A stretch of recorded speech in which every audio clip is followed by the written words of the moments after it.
Well, the World Baseball Classic semifinal between Team USA and Team República Dominicana was an all-time classic, but not without its controversy. We are talking about Jerry P getting robbed, and we're doing it right now.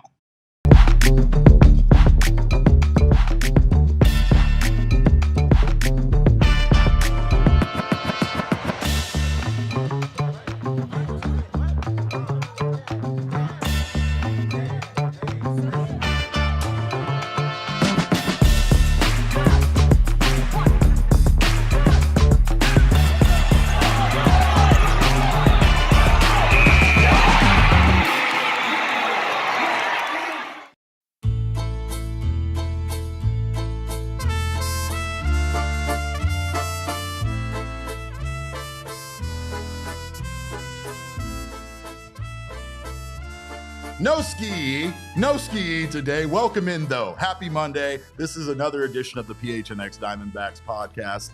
We are live from Studio K. My name is Derek Monty, occasionally known as a supporter of the Dominican Republic team. I am thrilled to have you guys here, but not thrilled to be talking about the way our guy Jerry P got robbed in the final at bat of that all-time classic there between Team USA and the Dominican Republic. You guys are going to be disappointed, and of course, I hate to do this to you. He hates to do this to you, but Damon Dog off today. We got Shane Diefenbach on the ones and twos. He's going to attempt to bring the same kind of fire and fury that Damon would have, but it's hard. Let's not start with unreal expectations. I know you're right. That's a high bar. I can't. It's legitimately impossible for me to do that. You're right, and I got Damon texting me right now. There's no chance we're going to keep him off. It's his off day, and there's no chance we're keeping him off the show. So we have a lot to talk about today. It's Mailbag Monday. We got your questions, plus we have your spring training updates. I did want to wish you all a happy 3/16 to those who celebrate. May you all stomp a mud hole in Monday's ass and walk it dry. And that's the bottom line because Stone Cold said so. But we thought we were going to see a bit more stomping yesterday. Instead, what we saw was a very, very tight game between two of the best teams in the World Baseball Classic. That game delivered all of the drama and all of the excitement we thought we were going to see, of course, here, but without necessarily the end result we wanted. Team USA, well, some of us. This is a weird thing because we feel very anti-American here with rooting against Team USA, and that's not our intent. We were very pumped about Team USA, but this is a Diamondbacks podcast, let's be honest. So we root for the team that has the most Diamondbacks players on it, and that was the Dominican Republic. They made it easy to root for them because not only are they an incredibly good, talented team, but man, that team was very, very fun to watch. It has been fun to watch, and unfortunately, their run is over after losing by a score of 2-1. And yes, it was an all-time classic that was ruined in the final at bat by a human umpire behind the plate. But the Dominican lineup, one of the most explosive offenses in the tournament, gets on board first here with a Junior Caminero home run, a solo shot there in the second inning off of Paul Skeens. And I can't help but honestly say that everything this Dominican Republic team does is just more exciting. They hit a home run. And again, people have asked, and that's been a subject of this World Baseball Classic. Obviously, it's been a matter of why, how do you act during a baseball game? How do you celebrate? How do you do this, that? This whole thing has kind of been ridiculous to me. This team, I don't know how you couldn't watch this Dominican Republic team and be very excited about them, watch them, enjoy them playing the game of baseball. And overall here, we had ourselves a battle between these two teams. The USA had Paul Skeens on the mound, and Paul Skeens was just incredible. Let's be honest about that. Paul Skeens is so damn good. But now there is no Paul Skeens in the championship game. There is no Tarek Skubal in the championship game for Team USA. This did feel, though, like the most important game that they needed their best pitcher on the mound, Shane. I think that, no disrespect to whoever they meet in the championship, but getting past the Dominican Republic in this particular World Baseball Classic felt like the biggest hurdle. Yeah, by far, this was the championship game. I don't see a world where, look, Japan's Japan. Like if they would have won that game against Venezuela, then maybe we'd be talking about it. We definitely would be talking differently about this. I just don't think Venezuela had the horses to compete with either of these teams. But Italy beat the U.S. You never know. It's crazy. I mean, it has been a crazy World Baseball Classic, and you have Team Venezuela beating Team Japan, which we'll talk about here momentarily. But yeah, I mean, there's been a lot of surprises. It's a tournament. It's the reason why March Madness is so much fun, and the NCAA tournament. At the end of the day, it's a single elimination tournament where anything can happen in any given baseball game. It's depending on matchups. It's depending on how good the guy on the mound for your team is going out there. And Paul Skeens was very good for this team. He gave them 4 1/3 innings pitched. He allowed the 1 run, 6 hits. He limited damage. But it was nice to see there, like Ketel Marte was 2 for 3 at the time. He helped knock Paul Skeens out of the tournament. And, again, not tournament, out of the game. And it looked like, to be honest, Dominican Republic was going to have an opportunity there to capitalize on Team USA's bullpen. They did not. Got to give a lot of credit where credit is due. The U.S. bullpen locked it down with scoreless work for several relievers from that point on. And I'm going to talk about the Geraldo Perdomo thing, but as has been discussed online quite a bit, the Dominican Republic team had tons of opportunities with runners in scoring position that they did not capitalize on. So this game does not necessarily come down to just Geraldo Perdomo's at-bat there late in the game. But what sucks about it is it was such a high-leverage, big moment. And I don't care what side you're on. I've seen people that were rooting for the USA. I've seen people rooting for the Dominican Republic. I've seen people that were just rooting for, Geraldo Perdomo in this moment. And I think everybody kind of universally agrees that it sucks that it ended like that, right? But again, there were tons of opportunities in this game, and no baseball game is defined by one moment.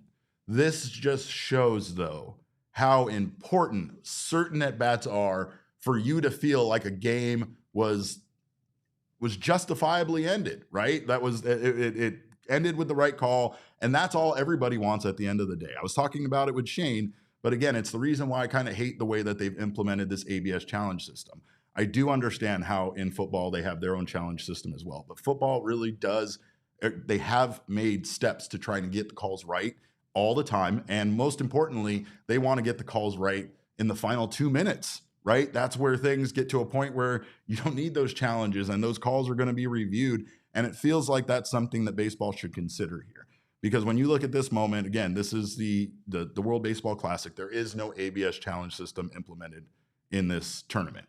But again, I don't know why. It's a Major League Baseball-driven tournament. They are in a ballpark that has the technology.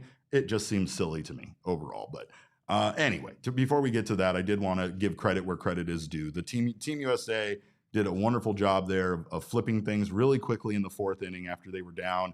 Gunnar Henderson, the young guys too, Gunnar Henderson, Roman Anthony. PCA wasn't in the game, but he's another guy that's had an incredible tournament for Team USA. These are the guys that are getting it done, and they are the guys that flip the game back to Team USA's momentum there in the 4th inning. And then there were some huge defensive plays made by Team USA, by the way. Stop trying to run on Aaron Judge. Aaron Judge, look at his Baseball Savant page. We discussed it on this show before. The man is incredible defensively and does not get the credit he deserves because he's a giant. He's 7.5 feet tall, and he looks like a giant out there in the outfield. He looks like the ball is too small for his hand when he throws it, like he's throwing a marble. But it doesn't matter because the man is very talented. He has a great arm and a huge put out there when I believe it was Ketel Marte had a single. We saw Fernando Tatis Jr. try to stretch it around to get to third. He gets thrown out at third base. That impacts the game going forward because then you saw later on an opportunity where Fernando Tatis Jr. could have probably extended or reached third, and he chose not to based on this defensive play. So just some huge defensive plays there from Team USA. And, again, you also had some huge defensive plays for the Dominican Republic. Julio Rodriguez robbing Aaron Judge of a home run and then giving one of the most electric screams I've ever seen out of an outfielder. Once again, just further confirms for me that the Dominican Republic was the most fun team to watch. Also, I have to laugh a little bit at Aaron Judge, Shane, because Aaron Judge did not smile or laugh really at it. He had a big time boo-boo face over getting robbed from a home run. Now, I understand that. I would be upset about getting robbed too, but in this context, in this particular environment, it just feels like the kind of situation where, especially considering, these guys all know each other, they've played together. Like, I just don't know why you just can't like tip your cap to Julio and kind of laugh about it. Maybe it was because they felt like he was showing him up with the way he screamed and stuff. I don't know. Judge kind of did. He did a little bit. Kind of tipped his cap. Yeah. I mean, it looked overall. Again, also, Julio's just electric, and that was an electric catch. And, I mean, it might have overshadowed the moment in general. Horrible WBC for him, though. Yeah. Horrible. Oh, yeah. No, and you could say that about a lot of guys on that team as well. I mean, the WBC is hard, right? Because guys are still trying to get into regular season form, but you have the added pressure of these being high leverage games in situations that they're not necessarily used to being in this early in their season. We'll go over the Diamondbacks stats, but yeah, not a lot great from the WBC overall from the Diamondbacks players. But again, the big story, the big controversy, this goddamn call, Shane, if you wouldn't mind, Geraldo Perdomo here in with 2 outs, bottom of the 9th, just a huge at bat here against Mason Miller. And the tying run is right there on third base. You just can't make this bad of a call there. Like, Perdomo is such a good hitter with 2 strikes. He's such a good situational hitter. He's so clutch. He's so good in these moments that it infuriates me that they did this to him. Like, I know every Diamondbacks fan probably felt the same way I did when they see their guy up there in this big moment. We want them to succeed. We want them to not fail. We don't want them to look embarrassed in this big moment. This freaking pitch was 4 inches below the strike zone. And Elise is right here. He put up such a great AB, typical Perdomo, and the umpire robbed him. And that's what sucks about it. Like, it just sucks because this is not a game where USA was leading by 7-1. So that at bat is irrelevant. That was the most important at bat of the game. Momentum felt like it was on the DR side. Mason Miller was really struggling to find the strike zone at times. So this just wasn't a given. It wasn't a given that this was the direction it was going to go. All right, Perdomo, maybe he walks and Fernando Tatis Jr. gets out as the very next batter. But wouldn't we all have loved to at least see that?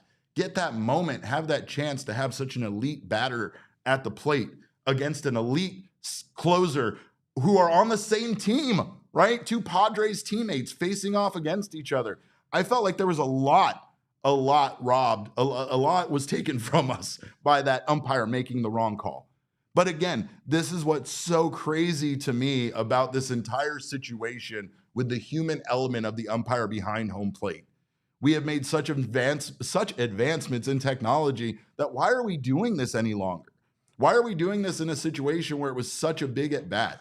And quite frankly, it sullies the Team USA's victory. It adds controversy and it puts it in doubt that it isn't a real win, a true victory over a team that many people consider to be its equal.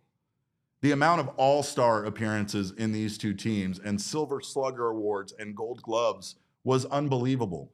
This was a matchup for the ages. And it's really unfortunate that it came down to that call being missed in such a big moment, and so egregiously too, right?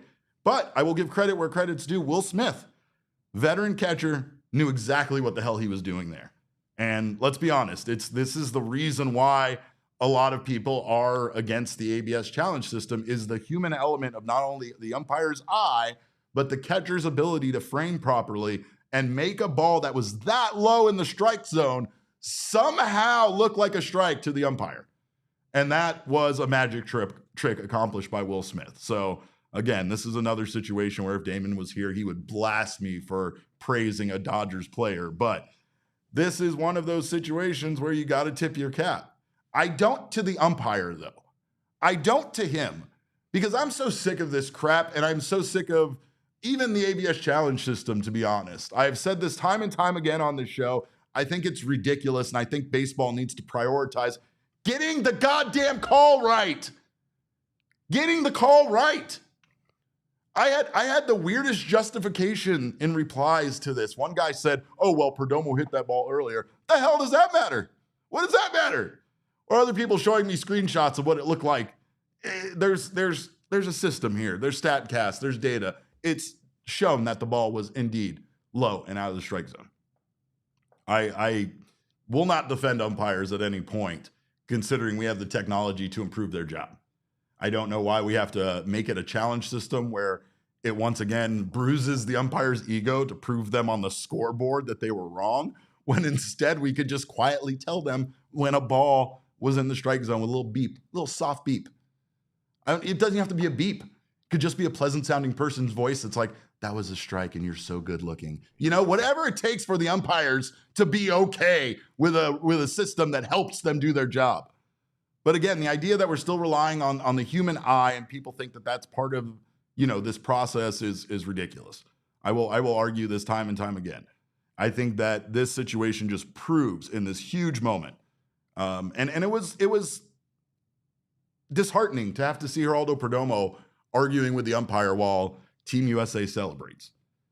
And again, it like I said earlier, kind of sucks for Team USA that on the broadcast they had to be talking about that call being bad instead of just turning to the delight of that team celebrating making it to the finals. So, but again, great game, all-time classic, and I really can't have it come down just to the Perdomo at bat, but it's hard to not sit here and wonder what the alternate universe looks like of him walking and giving Tatis Jr.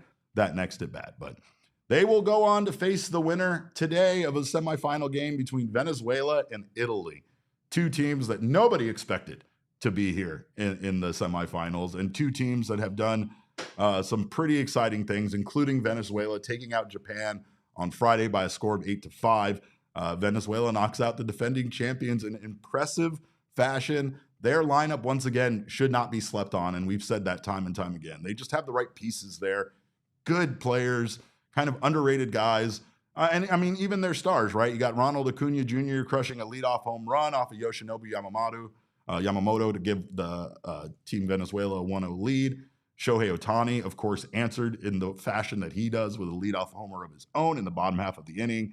And then this was just kind of a slugfest, but the game really flipped for Venezuela in the 5th and 6th innings when Miguel Garcia hit a 2-run homer. That cut into the deficit that Japan had a lead currently. And then Wilyer Abreu, three-run home run, gave Venezuela the lead for good. So shout out to their bullpen for holding Japan late, especially in some very big situations. And they advance again to the semifinals here against an Italian team who could roll over Venezuela like they've been rolling over everybody else. And then what we'll have in the WBC finals is a rematch of USA versus Italy, which again, that's another fun, dynamic storyline here that we could have in the World Baseball Classic. And again, just some fun there. You also had a little extra drama afterwards when Acuna celebrated by yelling, "We eat sushi," which did spark some online controversy, as you imagine it would. But Venezuela, they now want the espresso, I guess, as you would say. But some WBC performances here. Pretty much everybody outside of Eduardo Rodriguez's WBC is over now. Perdomo ended up going 3 for 13 with an RBI and 3 stolen bases for the Team Dominican Republic. He slashed 231, 474, 231 slug. Not great for 704 OPS. Ketel Marte was Ketel. He was 5 for 19 with a home run, a double, 4 RBI. He had an 897 OPS. He slashed 263, 423, 474. Santana went 1 for 6. You also had Christian Robinson going 1 for 9 with a stolen base and a walk. Arenado for Puerto Rico, not a great WBC, 4 for 19, 2 runs batted in, but 0 walks and 4 strikeouts. He hit 211 with a 449 OPS. Gross, not good. Hopefully, again, some of these poor performances are just these players getting the rust off, and perhaps this early action that was high leverage games that meant something better prepares these guys for the season. Alek Thomas returned on Sunday to the lineup. He went 4 for 15 in the World Baseball Classic with a home run. He had 6 RBI and a walk. He had a pretty impressive WBC here for Team Mexico. 267, 313, 467 with a 779 OPS. Standard Alek Thomas kind of numbers, but again, if the Diamondbacks were to get this out of Alek over the course of a 162 game season, you don't hate that, and you think that he can really contribute here offensively for this team. You also had Drew Jones had a nice WBC. He went 4 for 10 with 2 RBI, 5 walks, 6 strikeouts. So a lot of strikeouts, a lot of walks, but still 4 for 10 /400, 563, 500 for the best OPS of the World Baseball Classic for a Diamondback. He had a 1.063 OPS. Small sample size, though. Meanwhile, pitchers, Michael Soroka had a 4.76 ERA in 5 2/3 innings pitched. He gave up 3 earned runs, 3 walks, and had 3 strikeouts. And then Erod, 10.13 ERA. Cattell didn't help with that with his home run. In 2 2/3 innings pitched, which all he's done so far in the WBC. He's given up 3 earned runs, 2 homers. He walked 1, and on the bright side, has struck out 5. So that's how your Diamondbacks are doing in the WBC. But we have, of course, spring training news to discuss, including the team getting things back on track a little bit after a pretty rough stretch here in Cactus League play. We're going to talk about that on the other side of this break. Don't you go anywhere. You're watching the PHNX Diamondback Show. Well, we know that the heat is on. Well, it's already here. And let me tell you, there is a great way for you to balance your budget if you are an APS customer right now with budget billing from APS. The biggest problem when you are a citizen of this fine state we live in is, as we all know, those energy bills spike during the summer due to our necessary air conditioning usage. So, of course, APS has a solution for you with their budget billing, where they can help average out your bill throughout the year, so that way you do not have to experience those spikes during those hot summer months. You can have your bill not only averaged out, but you will know exactly what you're going to pay month to month, and it can just help you obviously have a more predictable payment, helping you plan financially. Find all of your options to manage your bill at aps.com/let's talk. And also, Pure Edibles is a wonderful company from right here in Flagstaff, Arizona, and you can find Pure Edibles at dispensaries all across the valley. They have a wide variety of candies and, of course, effects, which are clearly listed on each tin. They also have a wide variety of delicious flavors as well, so do not miss out on all of the products that Pure Edibles has to offer. You can get yourself, of course, caramels right now, which there's their soft candies. They also have hard candies. They have their version of Starburst that they call Kicks, and of course, they have gummies for sleep support, as well as uplifting effects derived from unique cannabinoids. So do not miss out on the full line of products from Pure Edibles. They also offer a collaboration with Mother Road Brewing Company, one of the finest breweries in all the land. They bring you their Tower Station IPA now in an all-in-one THC device. Of course, they have that same wonderful citrusy hops and piney notes that you'll get from that delicious IPA, but now again in a portable THC device. So do not miss out on all of these Pure Edible products. Go find yourself some Pure Edibles from one of over 130 dispensaries across Arizona. Well, spring training does roll on. I know most of us have forgotten about that, but after worrying about the results for Diamondbacks over their last, 9 games on Friday, the Dbacks have not lost a game since we discussed being concerned. So there is that. They beat the Royals by a score of 11-5 on Friday. They beat the Giants by a score of 8-7 on Saturday. And then they tied the Padres by a score of 4-4 on Sunday, which they probably shouldn't have, let's be honest. But Merrill Kelly made his spring training debut on Friday. It was great to see Merrill returning to the mound. Wasn't perfect by any stretch of the imagination, and a little bit of a rough start for Merrill. He gave up a pair of singles in the first inning, but didn't allow a run. And then in the second inning, he gave up a leadoff ground rule double, followed by a triple that scored the first run, and then a sac fly that scored the triple, which gave the Royals a 2-1 lead. He gave up 2 more singles before being removed from the game. Merrill Kelly goes 1 2/3 innings pitched. He gave up 6 hits total, 2 earned runs, did not walk anyone, and struck out 1 batter. And afterwards did say that he felt good overall, and does feel good to just see Merrill make it back out there. Again, as we discussed on Friday when we wanted to panic about spring training results, none of this really matters, right? So really what it's about is Merrill Kelly getting out there, facing live pitching, and just getting a chance to, once again, kind of get that work in before, opening day comes back around. I think we had a question, which we didn't get in for Mailbag Monday, that came from our friend Karen with a C, and she just wanted to know in general about Merrill Kelly missing time. As it stands, like I said, the Diamondbacks are, I guess, blessed to, at the very least, have 5 starting pitchers available to go when opening day comes around. and they can afford to have Merrill Kelly at least take his time with coming back and getting ready. This is less about Merrill having still any issues with that injury in his back, but it has more to do with him trying to get ramped up and ready to go, build up to enough innings and a big enough pitch count where he can go out in a Major League Baseball game and start and give the Diamondbacks at least, 4 to 5 solid innings in his first game out there. But my concern overall is if Merrill does miss time, there's this kind of drop off in competition level. It's not a huge drop off, but he would be facing guys in like, a backlot game or a simulated game versus, facing actual major league pitching as he would going out there during, spring training games. So that would be the case if he misses any time. He would have to continue getting ramped up. I mean, he could go to Reno potentially for a rehab start. That is something that's been discussed for Lourdes Gurriel Jr. as well, that we could see Reno, we could see Lourdes in Reno just get a few games in before he returns to the starting lineup. So Merrill going to Reno maybe is an option. I know that when it comes to like those those situations, they can allow them to pick where they want to go. I believe last time Merrill rehabbed in like minor league games, he chose to go to Hillsborough instead of going to Reno. So there could be that in his future as well. But again, just good to see Merrill back out in a live spring training game and good to see him getting those reps in. Also, very good time to see Erica Day in the chat. Love to see Erica in here.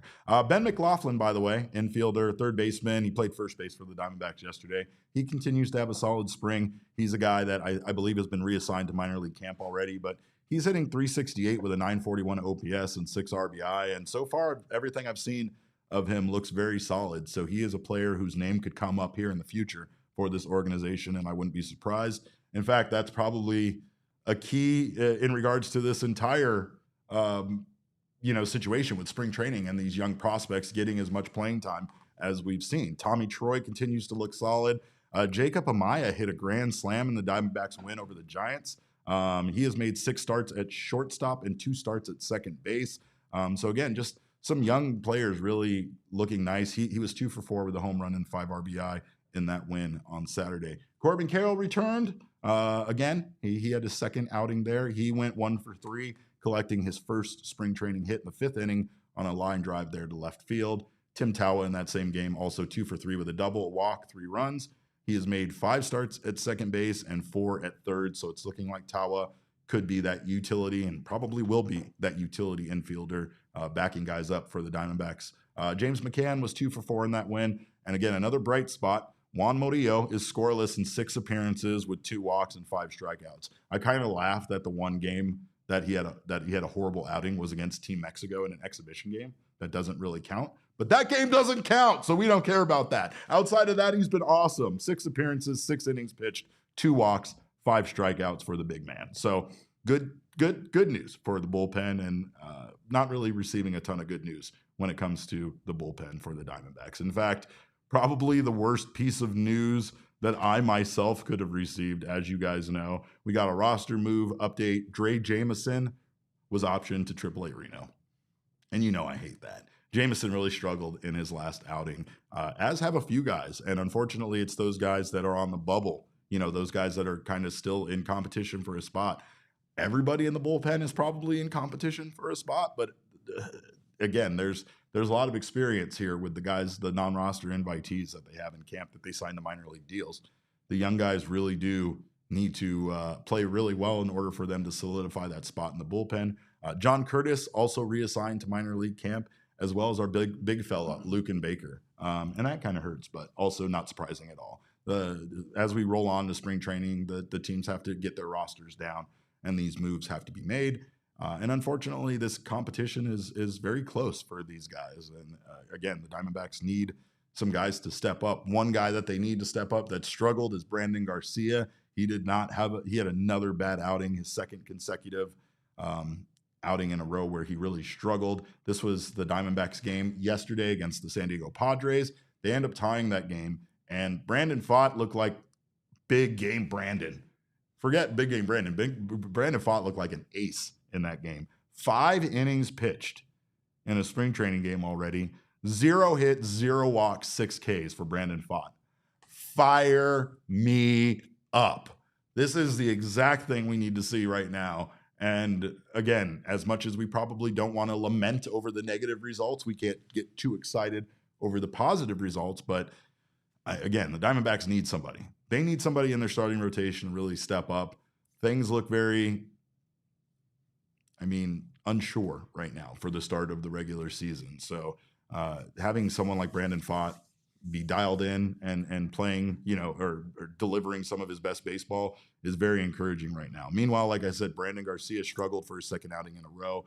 He, in 2/3 of an innings pitched, gave up 2 hits, 3 earned runs, 2 walks, and 0 strikeouts. And I am concerned. Things are not looking great for Brandon Garcia, and there is a lot that's kind of riding on him as far as left-handed pitching in the bullpen is concerned. Now, the Diamondbacks do also have, Philip Abner. This is a guy that could factor in, and somebody who I thought he looked very good at times last year. He had an incredible debut, and again, was kind of thrown into the fire when the Diamondbacks needed him. But I don't know if anything is guaranteed right now for Brandon Garcia. It was easy to overlook the one outing due to illness, and outside of that, he looked solid outside of these last 2 outings, and these last 2 outings have been bad. His ERA has ballooned up to 15.43, and again, it's really about him being one of the limited only options the Diamondbacks have for left-handed pitching to come out of the bullpen. So you hate to see him struggle, and again, there was a lot riding on him. Now, it's still spring training, so that still don't put a lot of stock in this, but you wouldn't be surprised here shortly to see if Garcia is potentially optioned to AAA Reno, and perhaps they go with Abner because of these recent struggles.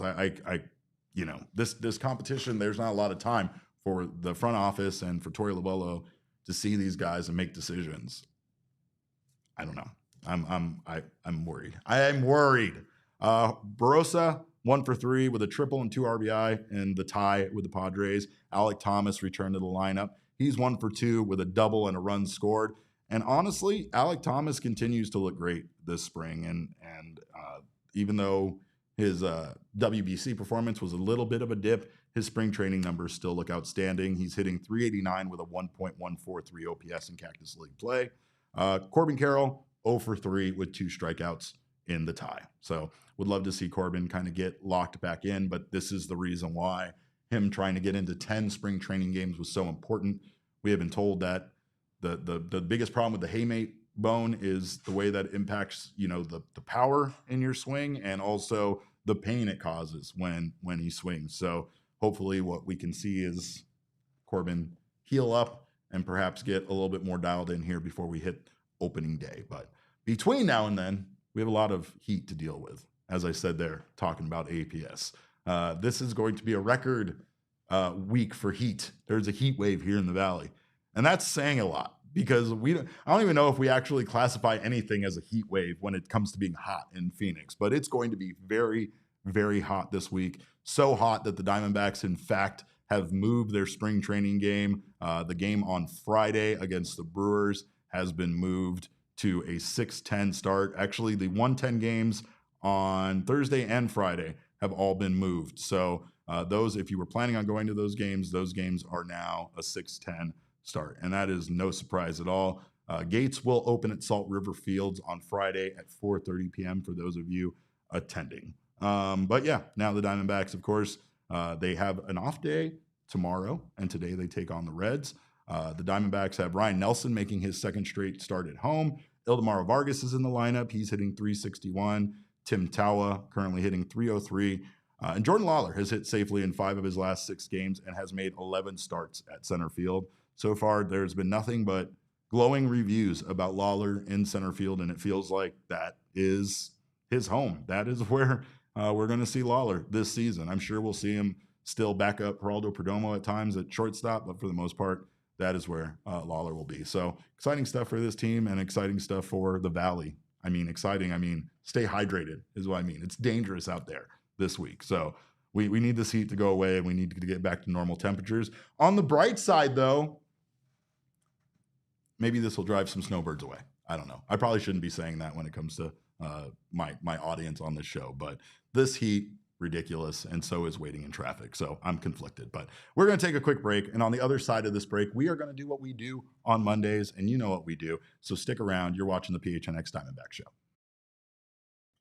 Well, Circle K is America's thirst stop. It's Derek's thirst stop. It's absolutely Shane's thirst stop, and it should be your thirst stop as well. Make sure you stop by and save on drinks. It doesn't matter whether it's the morning where it's briefly cold and you need a hot beverage, or the rest of the day where it's incredibly hot here in the valley and you need to stop by, get yourself a Polar Pop, a Froster, or a number of other drinks, and you will save if you join the Inner Circle for free right now. It's easy. You just download the app, and then you'll just have to enter your phone number when you make purchases at Circle K to save on all sorts of amazing deals, including right now where you can buy 3 Coca-Cola 20-ounce products and you will save 25 cents off per gallon on gas, which can be very helpful during these current times. Of course, they also have their meal deal matrix where they will feed you from dawn till dusk, and they got you covered in there with affordable meals. Of course, everything is more affordable when you join the Inner Circle, so do so right now by downloading the Circle K app today. Terms and conditions do apply at participating locations. Visit circlek.com for details.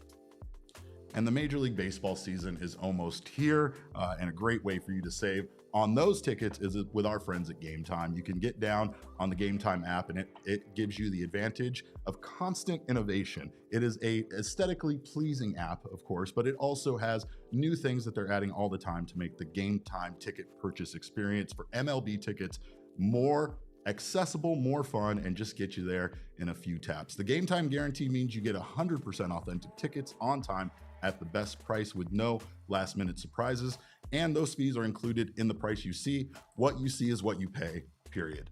No extra fees at checkout. They got zone deals, which will save you more simply by picking an area of the arena where you want to sit, or of course, the ballpark where you want to sit, and they will find you the best deal they can. And you can also see what your view is going to be from that seat with a panoramic view. That way you know exactly what you're going to be experiencing at the ballpark. So do not miss out. Take advantage of the guesswork, take advantage of Game Time. Take the guesswork out of buying MLB tickets right now with Game Time. Download the Game Time app, create an account, and use our code of PHNX for $20 off your first order. Again, that is PHNX. Plug that in and you'll get $20 off your first order. Download the Game Time app today. Well, our guy Daywalker 3Z in the chat says, don't leave the game up to the ump. Tough, I'm late to the party. And look, I mean, this is a Geraldo Perdomo podcast, so we're not going to accept the tough part of that. But we do understand what you're saying. And he went on to say, an imperfect game, unfortunate ended the way it did, but it was an exhilarating game regardless. That part is correct. And like I said, I tried to preface this with saying that obviously the Perdomo at bat was not the end-all be-all here. The team had plenty of opportunities here to score. Dominican Republic was, one out with runners in scoring position several times throughout the game. Hats off to Team USA for holding them in those situations. And, again, this is an at-bat that it does kind of ruin a really exciting game, at least for those of us that are fans of Geraldo Perdomo or just fans of getting the call right overall. I saw plenty of people rooting once again for Team USA that thought this was a terrible call and didn't want to see the game end like this. And I think that's probably the appropriate response. No matter who you were rooting for here, I think the end of the day, we want to get the call right. It's just still why I struggle so much with this ABS system. And it's the reason why me and Ryan Thompson are going to argue about it probably until the end of time. But you know what we do around here on Mondays, and of course, what we do around here all the time. Every year is our year on this podcast. I don't care what stupid horse the year it is. It's the year of the snake is what it is, and it's always the year of the snake. Of course, every single month on this podcast is Black History Month. Every single month on this podcast also Women's History Month, and of course, every month on this podcast is Black Women's History Month. Every single week is Shark Week. Every single day is Earth Day because Shane and I retire. But on Mondays, what did I say? Retire? Excuse me. Me and Shane recycle. I'm sorry. I'm tired. I would love to retire. I'm ready to hang it up. Let's I am go. ready to be done, honestly. I was out in downtown Phoenix for 3 straight days, so I'm over it. But we recycle on this show. That's what we do. That's why it's Earth Day. But on Mondays, we go to the mailbag. Shane! My mailbox, always something interesting in my mailbox. I try to get to everything in my mailbox, and then once in a while there's a letter that makes me go wow, wow. My mailbox, always something. All right, well, shout out to of course Grammy-nominated artist Megaran for bringing me downtown for 3 straight days as he does. But what do we got in the mailbag today, Shane? We got a bunch of good stuff, We do. Derek. I mean, the UPS USPS driver came. He was smiling. Oh, he was like, I got a big bag of letters for you. Chucking stuff, and I'm like, hey, dude, there's something fragile in there. Yeah. Stop it. It's our listeners and our viewers. Yeah, our listeners are fragile. How about Fleaball? Fleaball 27 saying, the home plate umpire was American. That doesn't seem fair. FIBA and FIFA would never allow that. Also, can we send Mason Miller to the American League? First, yes, we can send Mason Miller to the American League. Unfortunately, that's not going to happen. He's probably going to be a Padre till the end of time, and we're going to have to deal with him there. But I don't know. I don't disagree with this. I don't know how to take it. I mean, I think that being impartial is important here when it comes to this, but it also feels very weird when it comes to a tournament that is put on by Major League Baseball. So many of these important games are taking place in the United States. Like, there's a lot of things that you could say is probably pretty unfair when it comes to the situation of this tournament and the way it's set up. But I will also say that based on me watching that game yesterday, it did not feel like either team had a home field advantage there. Felt like there was as many Dominican fans in the stands as there was fans from Team USA. And I just think this was a crappy call from the umpire, really, at the end of the day. And again, it's the reason why I gave credit where credit is due for Will Smith fooling him, pulling the wool over his eyes like he did. But I will say that the reason why you have impartial umpires in a national in an international tournament like this is so that you don't have these weird accusations that an umpire might have favored one team over the other, right? Like, it's probably a thing you could argue about baseball in general. All umpires are supposed to be impartial, and I don't really think that greatly impacts their ability to get down there and call balls and strikes. When you have a situation like this go the way it did, though, it's hard not to feel like there was some, bias here, some sort of impact from the umpire being an American and wanting Team USA to advance. I don't believe that as much as I just think umpires sometimes are bad at their jobs.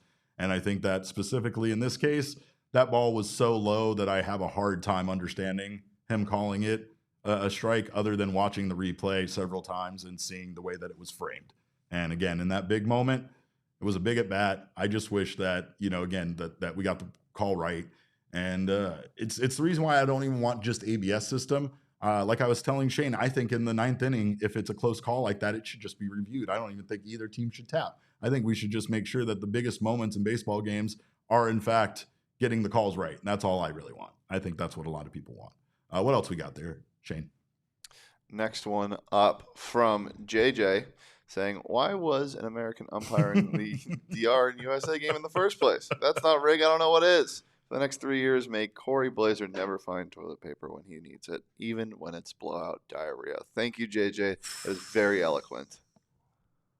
I mean, when you talk about like wishing bad upon somebody, I think he nailed it.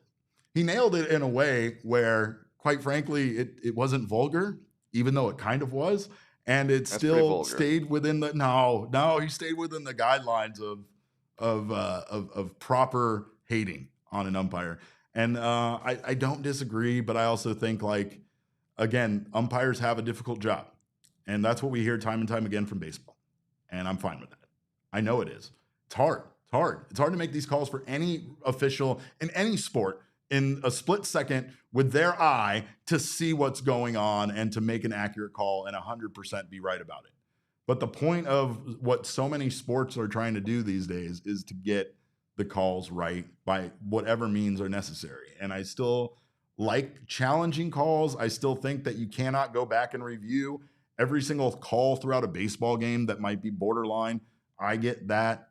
But again, you have a system in place where kind of instantly whether a ball was in the strike zone, touched the strike zone, or didn't touch the strike zone. I still, and probably will for a very long time, hate the idea that we made it into a game within a game and make it a fun little situation where we're going to give you a couple challenges, and if you get it, then you get your challenge back, and you can just give this technology to the umpire. And again, I don't know why umpires would be opposed to this right? I mean, I know we all need a bad guy. We all need somebody to hate. In this case, it's Corey Blazer, right? We all need somebody that we can focus our hatred on instead of focusing it on Dominican Republic versus the USA. See, that's international strife. That causes conflicts. No, we have an umpire here to hate in the middle of all this. So again, it's great to have that, and it's great to have a villain in any story. What we need, though, is to give these villains, at the very least, the proper technology so that they can make the call as they see fit, but still in deep down in their soul know that a little thing buzzed in their ear or didn't buzz in their ear, letting them know that ball was in the strike zone or not. And I still think that is the proper route to go versus whatever the hell all of this is, all of this. But they didn't even have ABS here. So again, this just proves why the ABS challenge system is going to be so popular in Major League Baseball this year. This exact moment. Like this almost felt scripted. It was so ridiculous and so egregious that it was like an advertisement for the ABS challenge system to be like, see, this is why we need this thing. And I think everybody agrees. But some people that were rooting for Team USA might agree a little less than those that were rooting for the República Dominicana. All right, what else we got, Shane? Can I just say something so the I chat would can feel love to bad hear for me a from little you. bit? I know people don't give a shit about this. I had a first of all, I had the DR to win, like really early when they were still the third favorite. Sure. But I also had a Junior Caminero WBC MVP ticket that I just know was going to cash at plus 3,000. Oh yeah. I love the people just finding out about this guy like he didn't hit 45 home runs last year. Right. But when you play for a crappy team, no one knows that you exist, right? So, but no, you're right. And what's crazy is on a team filled with all-stars like this, on a team filled with elite hitters, he still somehow rose to the top. And it just goes to show what an elite hitter he is. So shout out to Junior Caminero. He did everything he needed to do to get the DR to the finals. He just needed a little bit of help, All right, what else we got? The next one from Geraldo Perdomo's biggest fan. Is gonna send Damon into a tizzy, this guy, once again. What are we doing to defend Perdomo's honor? That man knows the plate better than anyone, and he had a typical amazing Domo at bat that should have kept the game going, SMH. There's so many things. There's so many things that runs through my head here. Like, I think that's why I was screaming. One of my tweets last night literally said, abolish all human umpires. And I stand by that. I still don't take that back. I might take it back in a few days, but I'm not ready to take it back now. That's the part that hurts the most about this. Our sweet, sweet Jerry P being the victim of this situation, being the one that was left standing there looking down at a ball that was obviously a ball. He knows the strike zone. He's hardly ever wrong about this stuff. Also, I will say, in Perdomo's defense, he also never argues calls. Like, you don't ever see Perdomo argue calls. You might see him talk to the umpire, but what we saw when Team USA was celebrating there on the field, he was arguing that call. And I think that sucks overall. Like, Perdomo's favorite place, as he once told our friend Steve Zinsmeister, is to be down 0-2 in the count. Or that was the thing he missed most about being healthy and being back on the baseball team when he was injured last season. So, this guy loves these big moments. He lives for them, and he knows that when you're down 0-2 in the count, that's when the real at-bat starts, right? But, I mean, I in regards to the question, we have so much that we have to do here to defend Perdomo's honor. And again, he even admitted it. Shane cannot bring the kind of fire and heat that our baby boy Damon Dog can. So I guess in regards to this question, we got to bring in the one, the only Damon Dog to talk about Perdomo absolutely being robbed here. And we've been talking about it all episode long, Damon. We're in Mailbag Monday now at this point, but all the questions have been, what do we do? How do we get revenge on this man? How do we fight for both Damon and Perdomo's honor? What an incredibly horrible situation with this missed call. Derek, you're so right. Obviously, I've had a lot of pent-up aggression. A night's rest, I don't think, did any service to me in terms of calming me down, making me feel better about the situation. Of course not. I'm only angrier. Because guess what? I woke up to a flurry of replies of people telling me, no, it actually wasn't that bad of a call. No. That's actually a fine call, and he should have swung. And it's like, wait, in no way, shape, or form was that a strike. These things are trackable in the year of our Lord 2026, believe it or not. Go on Baseball Savant. I'm sending people, Derek, 3D renditions of the pitch, the entire plane of the way it crosses the plate. Yeah, we've talked about being calm. Yeah, you're doing the thing where you're showing the whole time, like it didn't start and then go. No. It was never a strike. It was never, ever a strike. And for you to do that to Geraldo Perdomo in particular is disgusting, because here's why. That is a superstar Major League Baseball player that is not getting a superstar whistle. It's gross. Yeah. It's disgusting. It's because he wears this uniform, Derek. It's because he wears this uniform. Because that guy, if he says it's a ball, I promise you, it's a ball. He knows the strike zone better than any human being alive, basically. 100%. Yeah, I know. It sucks, man. And it sucks that he was left there in that moment. I think we were just all robbed of whatever was going to happen next, right? It's not like he singled and the run came in and there was a controversial call at the plate or whatever, right? I will agree that all this was a walk. It did not, it would have just put Fernando Tatis Jr. at the plate. But man, we get robbed of that. We get robbed of that moment to know what would have happened with Tatis at the plate and one runner at third and just everything that could have happened there to not only tie the game at 2 and perhaps send it into extra innings. Could have gotten extra innings out of that game, but we could have gotten a walk-off in the bottom of the 9th potentially, and I think that sucks. Plus, like I said earlier, right? Yeah, me and this guy, we're no Padres fans by any stretch of the imagination, but wouldn't it have been cool to see teammate versus teammate there in such a high leverage situation, to have Tatis come up against Mason Miller? Like, just so many things we were kind of that was taken from us by that bad call. Yeah, and I mean, throwback to Trout and Ohtani in the last World Baseball Classic, right. Teammate versus teammate. Right. And that was electric when that happened, and another rendition would have been great. But you know what? I walk away from that, Derek, and I know that this is like the most homer, this guy, loves Perdomo. He says that Perdomo could never do anything wrong type of take, but I walk away saying my guy still has it. My GOAT still got it, because he battled back in that AB. Yeah, in really only a fashion that Geraldo Perdomo could.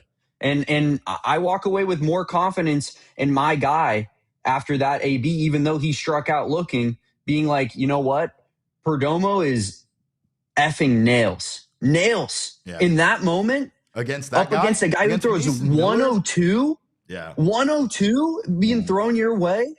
And he's fouling off pitches left and right, taking, sliders that are barely making it out of the zone, and then he gets screwed on that final pitch. Like, Geraldo Perdomo is genuinely, like, has the best eye I've seen in baseball in a really long time. And you know what? Credit to him for that at bat, because it didn't end the way that it should have, but it was a great AB, all things considered. I know none of this impacts the Diamondbacks season, but in a positive way, looking at it cautiously, optimistically, right? Like, yeah, what a huge at-bat from Perdomo in such a high-leverage situation. And even though it went the wrong way, we know that Perdomo wasn't on the wrong side of that. And at the end of the day, in all of our heads, we know that Perdomo actually did walk. The outcome doesn't change, and it probably isn't going to help any of us sleep at night. But, again, he did do an incredible job in that at-bat, and that's why it feels like he was robbed. And Zabe says it in the chat, Damon. She says, I'm mad it ended on Jerry instead of someone else. And I think there's that, too. Absolutely. Like, I didn't want it to be Cattell, and I didn't want it to be Jerry making the final out. I just wanted it to be anybody else. It felt like, for a second there, because I was kind of doing that math in my head as well, what Cattell was hitting second, no? So if Tatis somehow gets up, what, Cattell? Yeah. Or no, you're right. Cattell was hitting second. I'm sorry. Yeah, I was thinking Perdomo. Yeah, sorry, yeah. You're right. So if Perdomo walks there, it's first and third. Say Tatis draws a walk all of a sudden. Now it's Cattell, bases loaded, 2 outs, game on the line. And yeah, I'm feeling very similarly about, like, yeah, I really hope that this doesn't land on my guy here in this situation. But pop out I wish there is heartbreaking. Pop out with bases loaded. Oh, Cattell. I just would have liked to have seen that play out, like you said, Derek. Yeah, like that's we might really have gotten what it comes robbed down of free baseball, and that's the part that hurts because this tournament is so fun. These guys care so much about it, seemingly, and you hate to see it end with your favorite player being the guy who gets the final out, especially 100%. when it feels like he should not have been the final out whatsoever. He was robbed. He was robbed. But you go back to enjoying your day off. You work like 14 days in a row. So I appreciate you. We all thank you for stopping by. Damon Dog, you know where to follow him at Damon Dog. And we're all Damon's dogs. Bark, bark. All right, man. Thank you for joining us. We'll see you tomorrow with our watch along. We got a fun watch along planned for the championship game. Whoever makes it through the semifinal today, we're going to be sitting out there doing a little watch along. So make sure to join us for that. And then we're going to have a post game show after the watch along. No 12 p.m. show tomorrow. Instead, Damon and I, along with Emma, are going to be out experiencing all of the new food that Chase Field has to offer. So make sure to join us after the championship game for our post-game show tomorrow. But we're going to take a quick break, and then we're going to do some more Mailbag Monday questions. Don't you guys go anywhere. You're watching the PHNX Diamondback Show. Well, everyone needs a checking account, so make sure you get a checking account that gives back to you. That's exactly what Mountain America Credit Union wants to do with their MyStyle checking account, which has built-in benefits just for you. I know your checking account always takes your money away, but get yourself a checking account that helps you save some money or get some back. You can enjoy restaurant deals with the MyStyle checking account. You can also enjoy mobile phone protection, telehealth access, identity protection, and so much more. They have discounts on loan rates. They can get you discounts on travel, discounts on events, and so much more with new offers being added all the time. Make MyStyle for your lifestyle at Mountain America Credit Union. Visit macu.com/mystyle to apply today. Insured by NCUA. Membership is required based on eligibility. Some benefits require no cost registration activation. Terms, exclusions, and conditions do apply. And with the World Cup right around the corner, you got to get yourself ready, and you can do that with Casa Amigos. Enjoy the World Cup with Casa Amigos ready-to-go margs. And let me tell you, with it being as hot as it is outside, these ready-to-go margs are good for any time. But of course, if you want to bring your friends, your fans, and even your frenemies together for one Casa Amigos marg at a time, you can do so this World Cup season. No matter who you're supporting, say cheers with a Casa Amigos margarita. Pair your World Cup watch party food with a delicious new ready to enjoy Casa Amigos margarita. Let me tell you, I like margaritas, but I do not like mixing things together. I don't like playing bartender when I have friends over. So take that step out of it and enjoy a delicious margarita made with the best simple ingredients, including Blanco tequila, lime juice, and other natural flavors. They're sure to rival any favorite hangout spots margarita, and you can uncork, pour over ice, and garnish with lime. Just 110 calories per serving, including real juice in there. So do not miss out on Casa Amigos, the drink of the World Cup. Whether you're at your favorite spot or stocking up for home, make it Casa Amigos. Well, of course, we are thrilled, by the way, to be getting together with a bunch of you guys for our watch party on March 26th for opening day. Make sure to join us out at Crybaby. We got huge TVs. We got us doing a little pregame show. We have so much to offer. So make sure to come join us. If you do not have plans for opening day, now you do. You can RSVP over at our page, at our events page at gophnx.com. It's free. We just want to know how many people are coming out. There's food options, there's drink options, and so much more. Crybaby in downtown Phoenix, so a few blocks away from Chase Field, right across the street from the Churchill. So very exciting. Cannot wait to see all of you guys out there for that. And I think we got a couple of more Mailbag Monday questions before we get out of here. Shane, what else do we got? Oh, yeah. Let's go ahead with J. Army Strong. While the A squad was in the World Baseball Classic, there was an Assad Poodles led by Pfaadt did halfway decent yesterday and a tie with the Padres.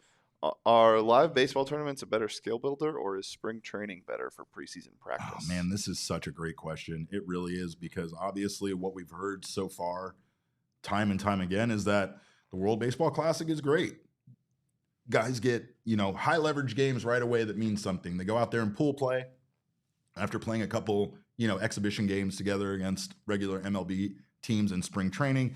They go to pool play and they're just instantly in competitive games. Now, I think this is great in theory, but at the same time, this begs the question, why don't we just do camp and then start the regular season instead of having guys play spring training for a month? If getting guys into games that matter right away is going to somehow prepare them better for the regular season, then let's just start the regular season, right? I don't think this really does prepare guys better. I do think it's based on the player. I think some players are going to take the World Baseball Classic for what it is. They're going to take it as a fun tournament that they are using to ramp up and get ready for regular season the same way they would spring training games. And then there's guys like the majority of the Dominican Republic roster that look like they were going out there trying to light the world on fire in every game with every at bat, right? Now, they didn't necessarily yield the results they were looking for. Like Shane said, Julio really struggled this tournament for the Dominican Republic. A lot of guys that are superstars did. They didn't put up great numbers, but again, you can credit that or you can write it off to this being an early time of the year. I will say that when it comes to spring training, the one beautiful part about it is the results don't matter.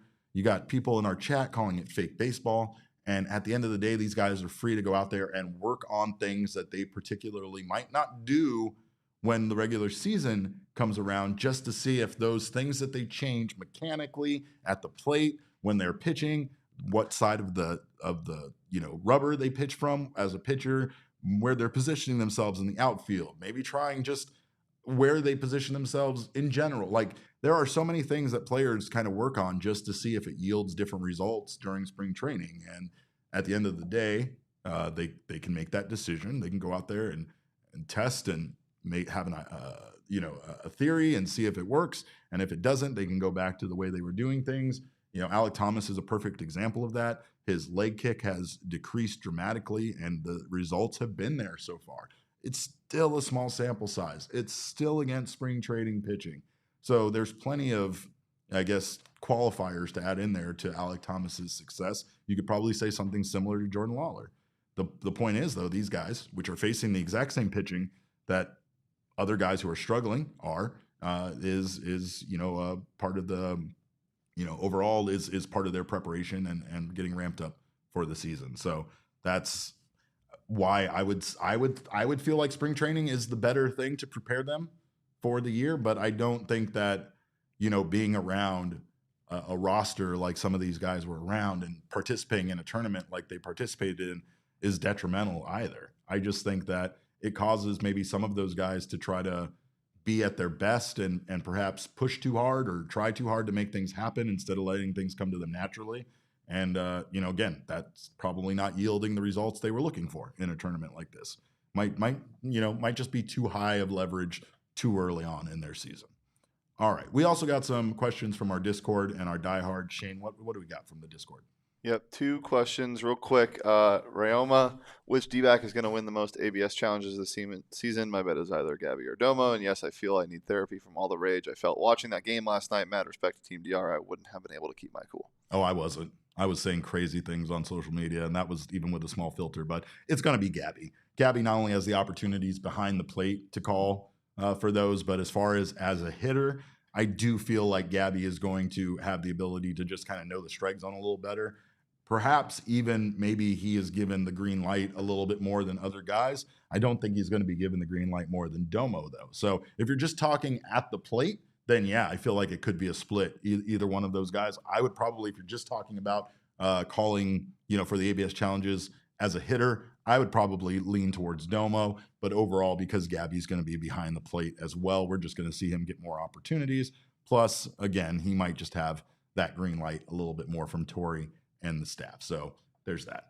Let's get one more in. All right, last one from Brandon. Honest opinions on the likelihood of Torrey getting an extension if he doesn't come back. What kind of manager do you think the organization should look for? That's a tough one because as you know, Damon and I have dinner over at Torrey Lawler's house every Sunday, and it's going to be heartbreaking to not experience that anymore. No, jokes aside, I think that Torrey Lawler has been a tremendous manager. I think that he has done a lot with the roster that he's been given, but he's not perfect, and he has made plenty of bad calls in his time as a manager. I do think his back is up against the wall, and I do believe that, in my opinion, the Diamondbacks are going to have to do something pretty outstanding this season in order for him to still be the manager come 2027.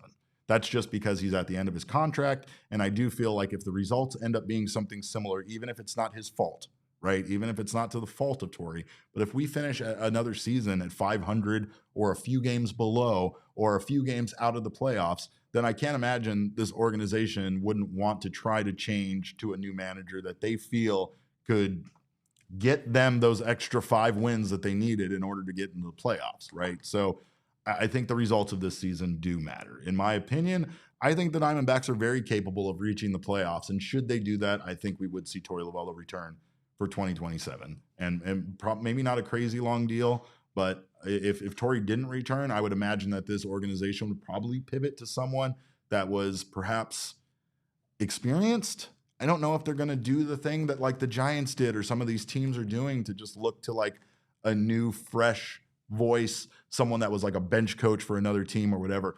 I wouldn't be surprised to see them give Jeff Bannister a shot as the manager if they moved on from Torrey Lovullo. I think that is a strong possibility as well. Not only does Bannister have, the relationship with this team and the years of being a part of this organization, but he also has the managing experience and just a certain level of toughness I think that you need as a manager. So maybe that's the direction they go should they move on from Torrey at the end of this year. Let's hope not, because I love the big ZD over there. And again, I don't know what I'm going to do with my Sunday nights should Torrey Lovullo not be the manager of this team anymore. But you're going to have to deal with Damon on that one should that happen, because he takes that dinner much more seriously than I do.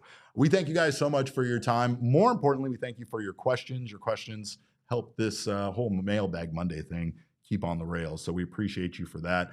We will be back tomorrow. Like I said, we're going to be doing a post-game show after the championship game, but we're also going to be doing a watch-along between Team USA and the winner of Team Italy versus the Team Venezuela. So make sure to join us for all of that action. We're going to be having a bunch of fun and also bringing you our favorite items from the Taste of Chase event that's happening tomorrow at our normal time. So, of course, until then, you can follow us on social media. I am at Cap_Caveman with a K. Shane is at Shane Deef.